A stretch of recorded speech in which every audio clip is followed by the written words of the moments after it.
જે કાંડે હું ઓહી ગઈ ને 100 મહિનાના બાળાનું કાંડું ચાલ્યું કદાચ પારકા ગામના પાદર મેલા મહાણની માલિકા જાય અને શહેર રૂવાડામાંથી એક રૂવાડું ખાંડું થવા દઉં તેથી મને ઊંઝાના પાદરની દેવી મને હેંગળાને ખોટ લાગી જાય બાપલા હેંગળાને ખોટ લાગી જાય બાપલા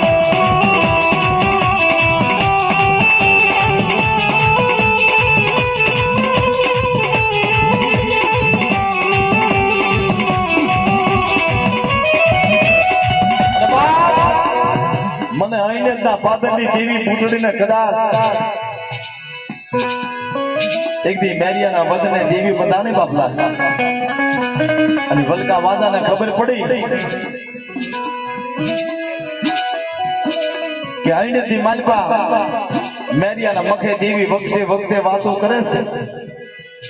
અને બેને દીકરીઓને સંતાન આપે છે વાંજા મેણા ભાંગે છે એ બેની દીકરીઓ માના દર્શને આવે છે માં વલકા વાંધાને ખબર પડી વલકો વાંધો પણ હાડી ઓઢી અને બેની દીકરીઓ હાલ્યો આવી અને માના મઢ પાયે પાલ્યો પાથરીને વલકો વાંધો પણ બેહી ગયો અને દીવીને મેર્યો હવન હોમ કરી અને બેની દીકરીઓ પાલ્યો પાથરીને બેઠા છે અને મેરીએ જાજના દાણા ઉડાડ્યા અને હારે હારે વલકો વાંધો પણ લાજનો ઘૂંઘટો કાઢી અને પાલ્યો પાથરી ગયો અને તેની વાત જાજના દાણા વલકા વાંધાના પાલ્યોની માલપા ખોળાની માલપા ઉડીને ગયા તમારી બુટડીને ખબર પડી હો અરે વલકા વાંધા મારા મેરિયા હારે તે ઝઘડો નથી કર્યો તમારી બુટડી હારે કર્યો છે જાબા કદાચ 9 મહિને બેની દીકરીનું સંતાન થાય છે પણ 9 મહિના 13 દિવસ જો તારા પેટે અવતાર દીકરો લતો એક માંજર મેરિયાની બુટ્ટે બોલી દીધા માંજર મેરિયાની બુટ્ટે બોલી દીધા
જાય